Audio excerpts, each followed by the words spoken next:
Actually, you see, this India is a land of spirituality, and this is the place where the spirituality, what is the true sense of spirituality, can be understood, can be realized. So, what is spirituality? We should have some first idea about the spirituality. People talk about spirituality, but at the true sense of spirituality, what is that? That is an inner world. Besides this thing, what we see, what we feel outside, there is an inner world inside all human beings, and that is kept hidden. There is a treasure of love, knowledge, whatever we say. That is called Atma, Brahma, or whatever God, whatever we call him. It makes no difference. But main thing is that people do not believe it, that the treasury is kept inside everybody, all.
Vedanta is the ancient art of India, in the ancient knowledge of India.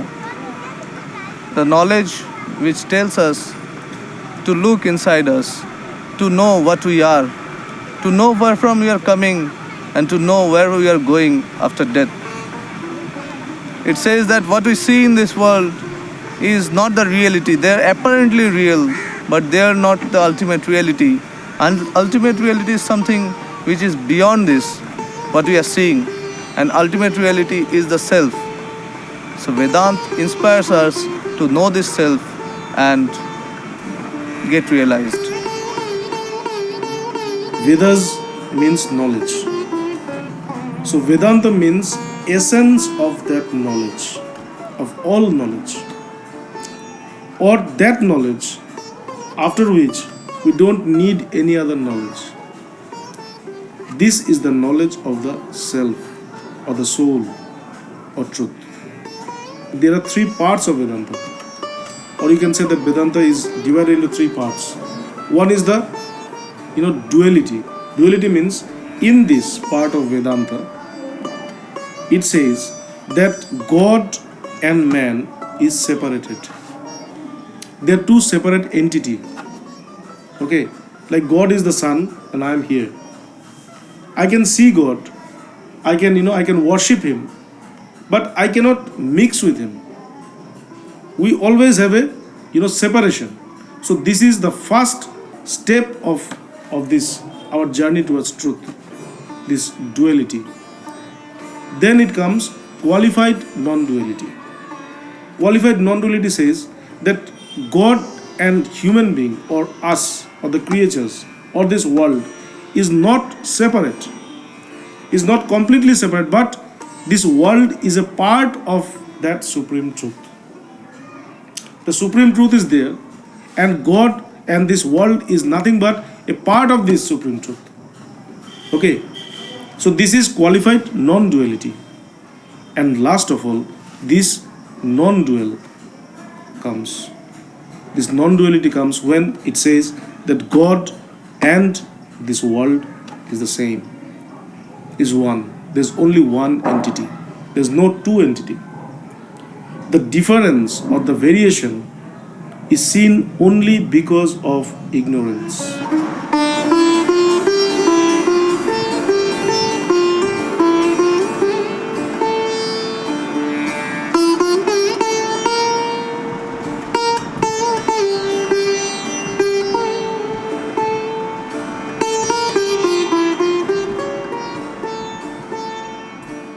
What is the true meaning of Vedanta? What Vedanta says?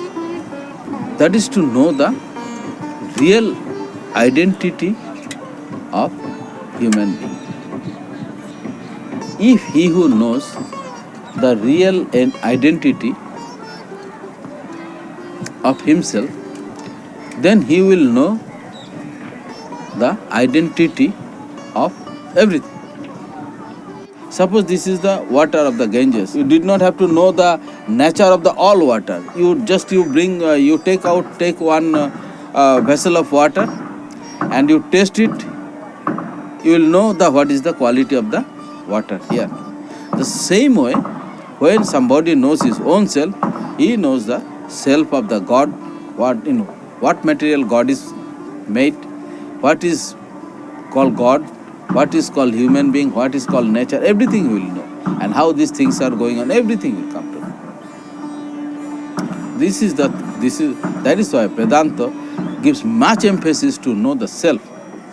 To know the God outside you is not the proper knowledge of the God. If something is different from us, it will remain as different from our own identity, from our own entity.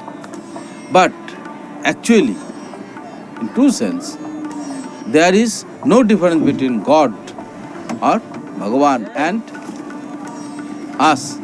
There is no difference. But we do not know this. Advaita Vedanta proclaims it.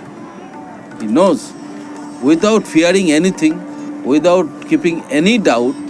It preaches the truth that you are same with the God. That is called non-dualism. You are the same with the God.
Self-realization is the goal, but you have to begin from somewhere.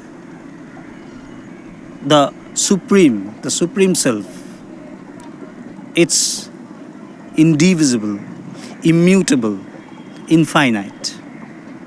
But when a novice begins the path, or when he begins to tread the path of spirituality, it's not easy for him to grasp the infinite with a finite mind.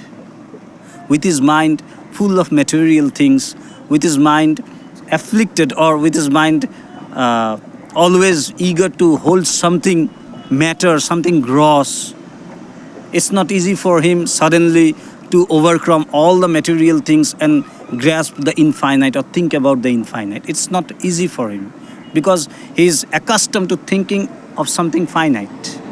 His mind is finite. So our mind, when we are just novice, when we just begin to tread the path of spirituality, we are not accustomed to such great ideas. We are within some limits, some limited ideas, some limited thoughts. So we need something to grasp. So there we need something to grasp, a deity or an idol or a photo. It is to concentrate, but not to stick there. It's the initial point. It's the starting point. But the goal is not to stick to the photo, but to cross the photo and mingle with the infinite. But in order to concentrate at the beginning, as my mind is finite, I need a finite thing. As I have a form, I need a form. But when I will gradually come to know that I am the formless, my form will also vanish. Then the infinite will mingle with the infinite. But before that, until and unless I cannot go there, I am within the form. I need something which has a form. So I need a photo. So I need a deity. So I need an idol in order to concentrate. Swami Vivekananda said that each soul is potentially divine, and the goal is to manifest this divinity within. This is the essence of Vedanta. Vedanta says that we are all divine, potentially. Each and every one of us, we are potentially divine. And the goal of our life is to manifest this divinity by any means, by knowledge, by devotion, by action, or by yoga. These are the four normal paths or the natural paths which have been practiced, especially in the Hindu tradition, Hindu religion. Following this or practicing these four paths, one realizes the self when one practices seriously. There is Jnana Yoga, which is the way of the knowledge. There is this Bhakti Yoga, which is the way of the devotion. And there is this Karma Yoga, which is the way of selfless service. And there is Raj Yoga, which is the way of meditation. In Bhakti Yoga, there is two things. One is the devotee and his God. God and devotee are both separated. And the mean of Bhakti Yoga is love. The devotee, through his devotion, through his love, he tries to get God. He tries to have the vision of God, and ultimately he tries to get mingled with his God. That's what is bhakti, the way of devotion, the path of devotion. Jnana is the path of knowledge, the path of where through knowledge, where through intellectually, where we are just always negating, the path of negating. When you are negating whether I am this body, we are asking this question, who I am. When we are asking this question, who I am, so I gave a particular answer that I am such and such, I am Bhakti Chaitanya. But was I born with this name Bhakti Chaitanya as a tag? I was never born with that. So Jnana is the path through which you attain this consciousness, you get settled in this consciousness, which is called Sthita Pragya. But the most interesting thing is, finally at the summit, if you go deeper and deeper into the Bhakti Yoga, when you become a real Bhakta, when you become a real devotee, then you are also the perfect Jnani. And one who is a perfect Jnani, he is also a perfect Yogi. He is also a perfect Bhakta. So Bhakti and Jnana and all the other paths ultimately leads you to the same source, to the same place. The source is one, ways are different. Actually, human being, all the devotees or the aspirants, they worship God through knowledge. That knowledge itself is God. In Vedanta also it says that you are that, Tattvamasi, you are that. So that what? It says that you are God, Aham Brahmasmi, I am that Brahman, I am that Atman, I am that God, I am that omnipresent. That Brahman is everybody. It's not in everybody, it's everything, it's the entire universe. We are all Brahman, I am Brahman, you are Brahman, he is Brahman, everybody is Brahman. Everything, all these particles in this universe, they are all Brahman. That's why God is not in the heaven. God is not over some special place. God is in everybody, because at the source, everybody is Brahman. But then the question comes that if we are all one with Brahman, then why can't I realize that I'm one with Brahman? It's because that there is a hindrance, there are some impediments, some hindrances, which is really not there, but which seems to be there, which doesn't allow me to realize myself as Brahman. This is Maya or this is ignorance. But still I feel it. Until and unless I realize that I am one with Brahman, I feel that Maya, I feel that ignorance, I feel the difference between me and Brahman. Vedanta talks about breaking the barrier between all of us. Some artificial barrier has been imposed on us. Vedanta talks about oneness. Vedanta believes in oneness and universal.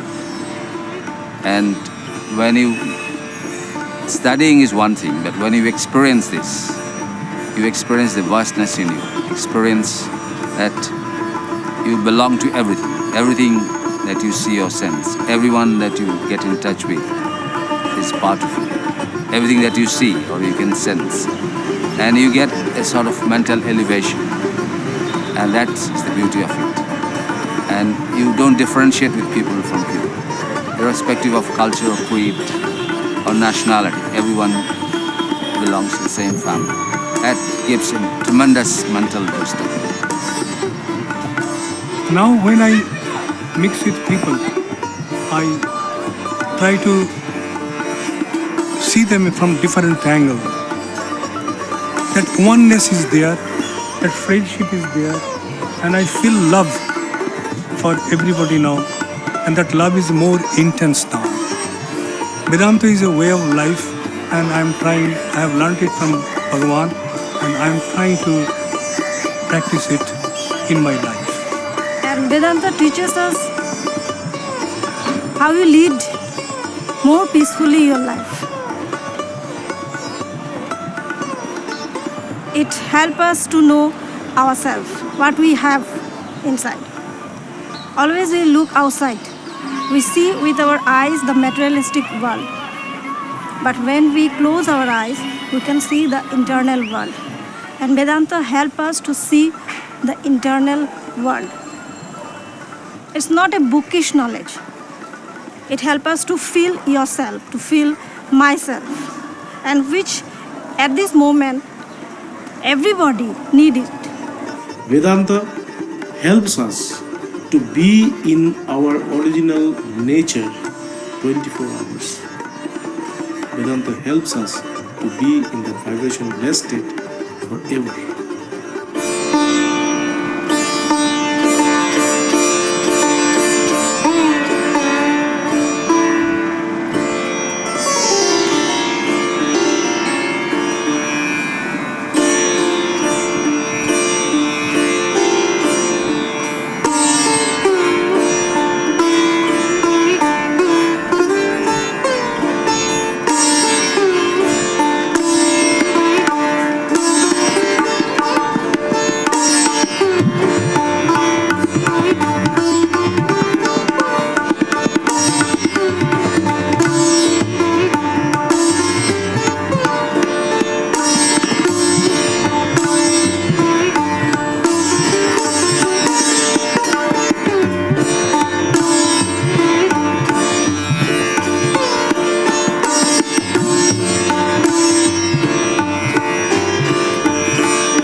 vibrationless state is samadhi. When you don't have vibrations, where is the vibrations coming from? Who is getting vibrated? It's the mind which is getting vibrated. It's the mind in which there is the vibration. In consciousness, in your real state, in your real self, there is no vibration. That is ever vibrationless. But it's the illusion, this illusionary thing of the mind. You never know where the mind is. Medical science cannot explain where the mind is, whether it's in the body or where it is. But still it is there. We cannot even ignore it, that the mind is not there. The mind is always getting vibrated. The mind is creating problems. And the vibration-less state is beyond mind, where the mind ceases to exist. With spiritual practices, when you can control the vibrations of the mind and ultimately you can just mingle the mind in the ocean of consciousness, and the realization of that is samadhi. Samadhi is a state where all the impediments, all the hindrances between me and Brahman are removed, and I become one with Brahman. I realize the self. It's a state which comes after hearing from the Guru about Vedanta, about the self. Then this is known as Shravan. You hear it. It's known as Shravan. Then comes Manan, that is analysis. After you hear to your Guru with apt attention, with full concentration, you go on reasoning what you have heard. Because there are many things which comes in contradiction to your day-to-day knowledge, day-to-day experiences. So there are some clashes within you, there are some contradictions within you, so there are some doubts which comes into you, which creeps into your mind. Then you put forward your doubts to your Guru. He then removes your doubts, and this goes on. New doubts creep up, and you then again put forward with all your reverence, with all your respect at the feet of a Guru. And then gradually we come to a point where a concrete idea comes in us that yes, I am that Brahman, the formless, the immutable, the indivisible, and the eternal, immortal Brahman. I am that. There is a concrete idea which comes into you and which flows in you spontaneously after this apt reasoning. This state is known as the nididhyasana, that is the contemplation. And when in the depths of contemplation, you go into samadhi. And I realize what I have heard from my Samadhi means that state where we become one with that reality. We have been hearing about that reality, we have been thinking about that reality, but now it is time when we get mixed with that reality, completely immersed with that reality. So this state, when we become completely immersed with that reality, is samadhi or yoga. Here, when I am mixed with that self, then this knowledge of the infinite comes to me. Then I realize the knowledge is the gateway to knowledge. Samadhi is actually, you see, in every system of Indian philosophy, whether it is non-dualistic or dualistic, to realize the reality, concentration is a must. But all of a sudden one cannot start concentrating. There is a process. So if one goes on practicing, following the process, peacefully, with full faith for a long time, without any interruption, then he is able to concentrate really.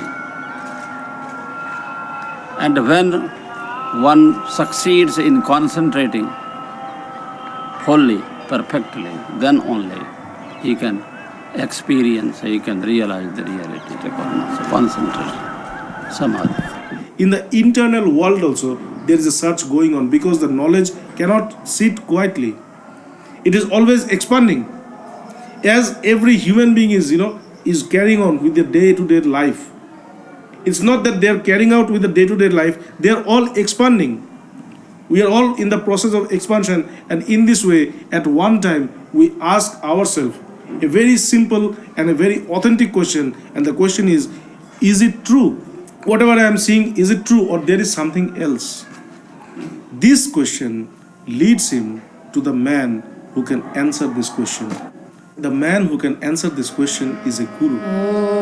Om Gurur Brahma Gurur Vishnu Gurur Deva Maheshwara Gurureva Param Brahma Tasmai Shri Gurave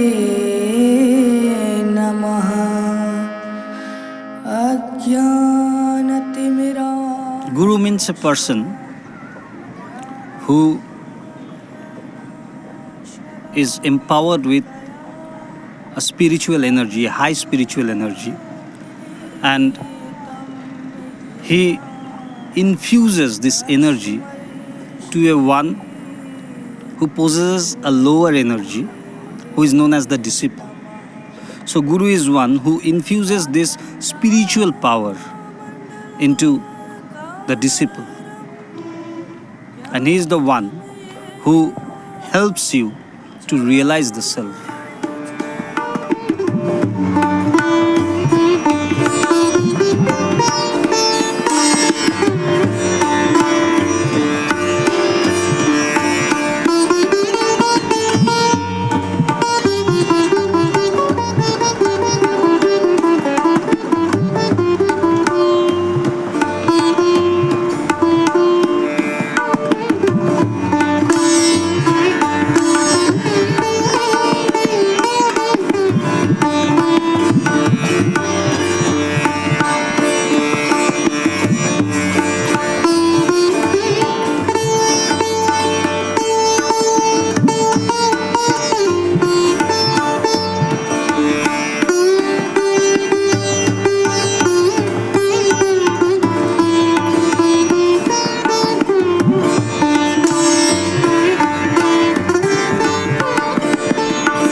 Guru is a person who can take us from darkness to light.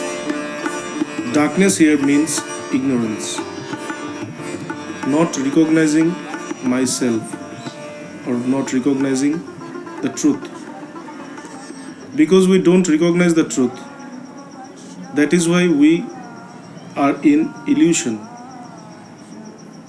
And because we are in illusion or in falsehood, so we are subjected to birth and death. This life that we see, it's going to culminate into death at one time. Nobody can avert it.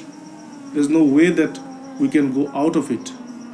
But there's only one person who can take us from this illusion to the truth.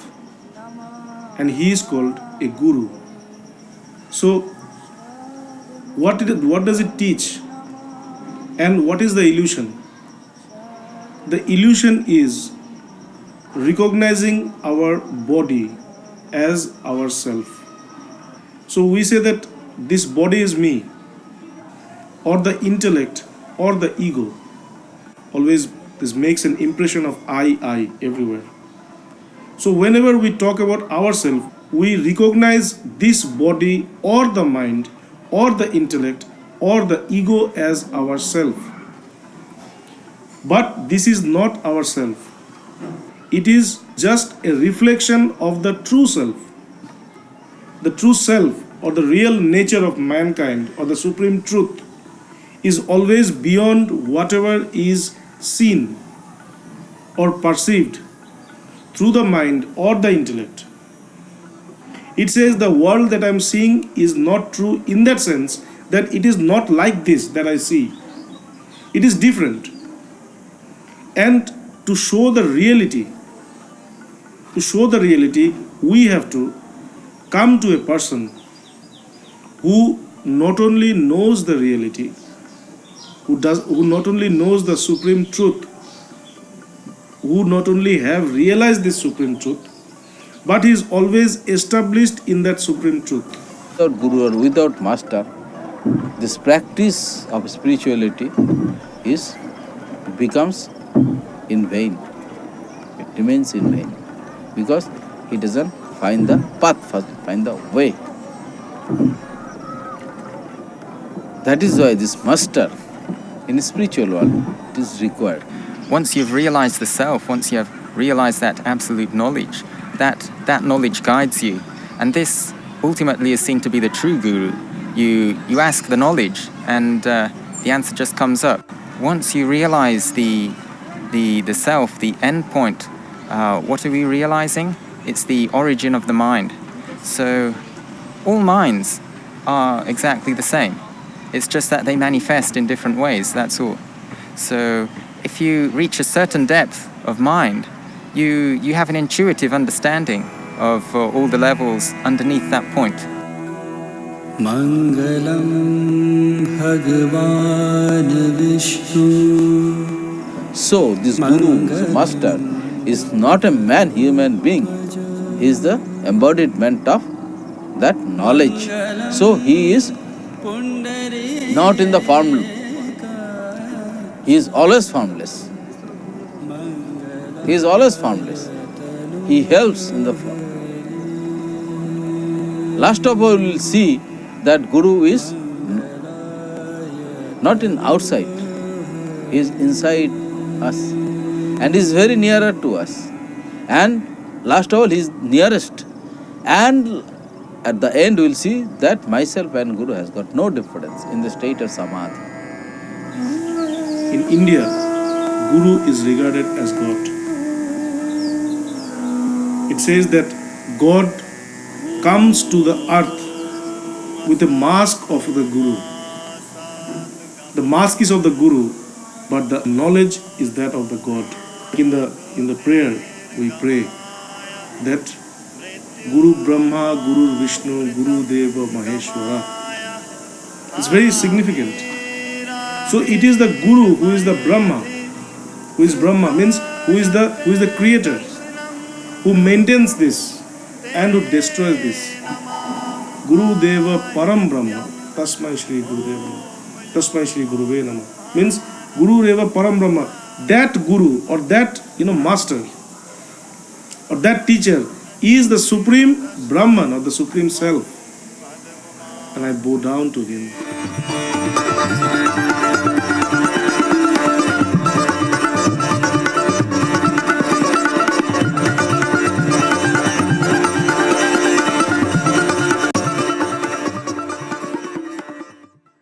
Spirituality means to know thyself, to know yourself first.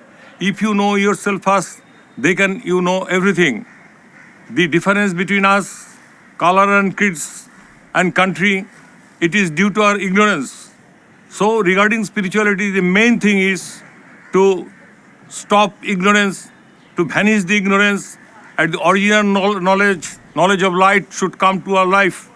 And then it is our duty to spread the light to the whole universe, as because universe is ourself, it is mine. It is not only anybody's property, it is the property of all. So everybody should live here, work here, laugh here, without any fear. Fear is everywhere. So spirituality can banish the fear. So practice yourself, and the only practice that is you know yourself first, then that is the only spirituality by which you can banish all the egos, you can banish all the sufferings of the world, and it is true. And here is God lies in the heart of the people, not in the sky, not in the Moscow, not on the temple. So Vedanta means total knowledge of the universe, that is Vedanta. It is the end of all knowledge, where you will find yourself. Now you are standing as a man, but where you get that knowledge and find that you are not a man, You are a God himself. You are a God yourself. You are a Brahman. You are everything.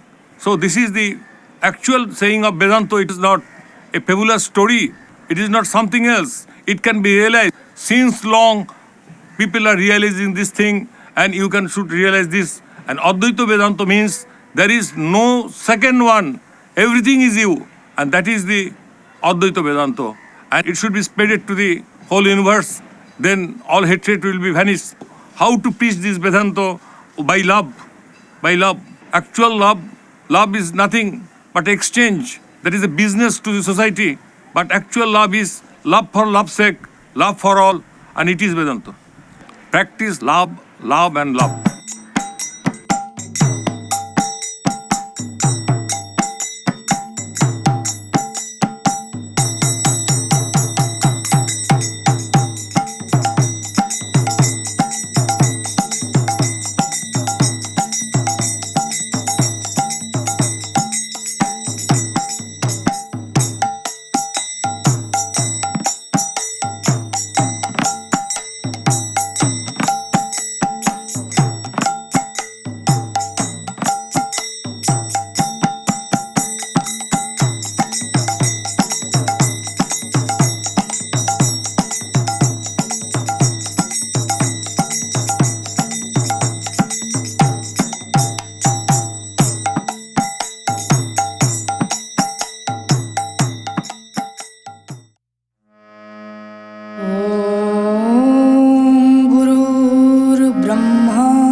तस्मै श्री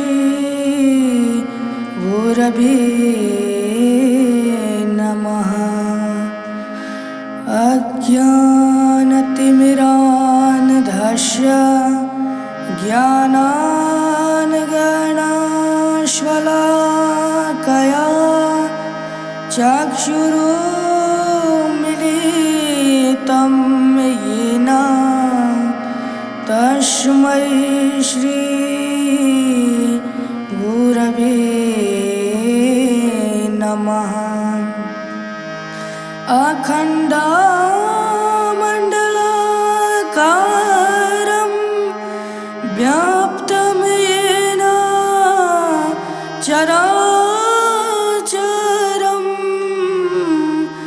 तत्पदं दर्शितं येन तस्मै श्री गुरवे। We are stronger than the strongest, for our strength comes from Him. We are richer than the richest, for our riches come from Him. We are wiser than the wisest, for our wisdom comes from Him. It's taken you. Yes. ममात्मा सर्वभूतात्मा तस्मै श्री गुरवे नमः। ध्यानमूलं गुरुर्मूर्तिं पूजामूलं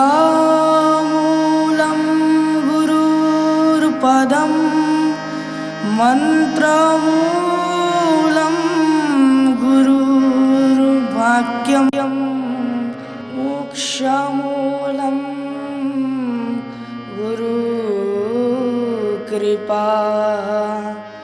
ब्रह्मा